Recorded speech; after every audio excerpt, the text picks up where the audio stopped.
Imagine stepping into a white room, scented with resins and oils. Outside is the desert heat. Inside, time changes pace. Here you don't prepare a dead body, you prepare an eternity.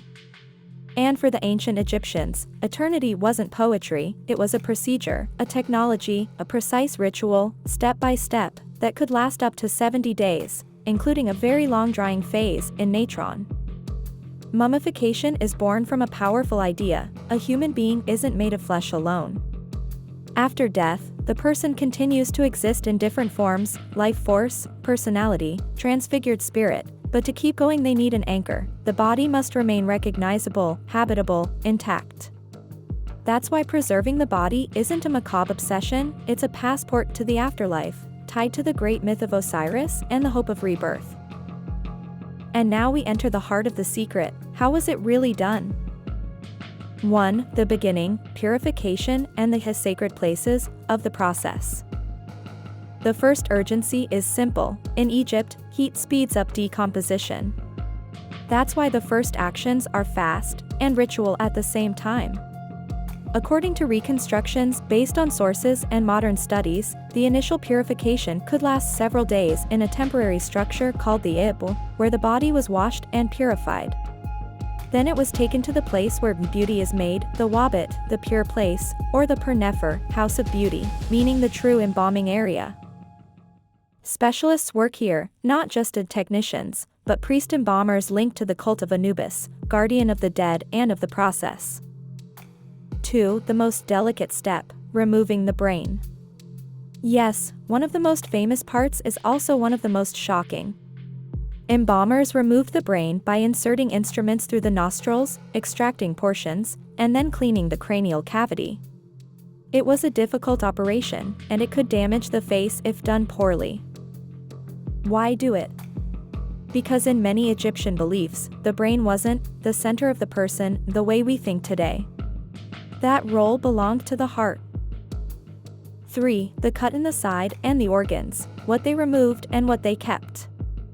Then they moved to the abdomen. An incision was made, often on the left side, to remove the organs that decompose fastest: stomach, liver, lungs, intestines. The heart, however, usually stayed in place, because it was considered the center of intelligence and identity, crucial for judgment in the afterlife. 4. The canopic jars and the 4 protectors. The removed organs weren't thrown away, they were treated and stored in containers we call canopic jars. Each organ was protected by a deity, the 4 sons of Horus, with well-known associations: lungs, liver, stomach, intestines. This step matters because it reveals something: mummification isn't only a chemistry, it's applied religion. Every organ has a guardian. Every action has meaning. 5. Internal cleaning and a rebuilding the body. Once the organs were removed, the body was cleaned inside and treated with aromatic and antiseptic substances, oils, resins, ointments. Then came a crucial phase: restoring its shape. Because after dehydration, the body empties and collapses. So embalmers could pack the cavities with materials like linen, padding, and fragrant substances, so the deceased would appear whole again, human again, ready to present themselves in the afterlife. This idea of maintaining a living form is a recurring element in museum and popular descriptions of the process. 6. The core of the process: natron, 40 days of drying. And now the moment that decides everything: natron. Natron is a natural mixture rich in sodium compounds, including sodium carbonate, highly hygroscopic. It pulls water out of tissues and creates an environment hostile to bacteria. One of the most famous areas linked to it is Wadi Natron, a region with natron deposits. In the most elaborate procedure, the body was covered and immersed in natron for a long phase, up to 40 days of drying alone, while the total process could reach around 70 days. This isn't a detail, it's the reason many mummies survived. It's the point where the body stops being perishable and becomes preservable. 7. Oils and resins, the fragrant seal. After removing the natron, the body was washed, dried, and then treated with oils and resins. Here's the fascinating part. Resins weren't used only to make it smell good. They could also play a protective role, almost like an organic varnish that helps seal and insulate. That's one reason the process is so effective. It isn't one trick, it's a combination of dehydration plus treatment plus sealing.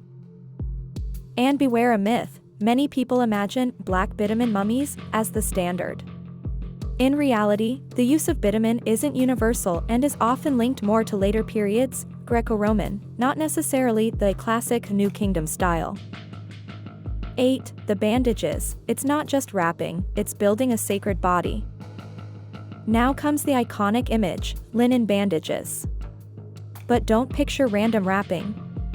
It's long, layered work, layer upon layer, often with resins on the bandages to fix and protect. And between layers come amulets and symbols, objects placed in specific spots with specific purposes, protection, strength, rebirth. In practice, they were printing a magical map onto the body. Every band was also a silent prayer. 9. The final ritual, restoring the senses to the dead. Here's the most cinematic and least known part. When the body is ready, it's not enough to put it in a tomb. It must be ritually activated.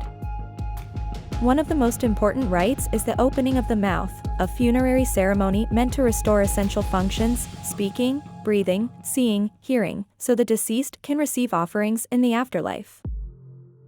It's as if they were saying, "You have a preserved body. Now we give you the controls back." 10. Procession, burial, and life after life. At this point come the coffin, the mask, the tomb, the offerings, the ritual texts. Mummification is never an isolated event, it's one part of a whole system that includes tombs, grave goods, symbolic food, objects, formulas. The body is the center, but around it stands an entire infrastructure of eternity.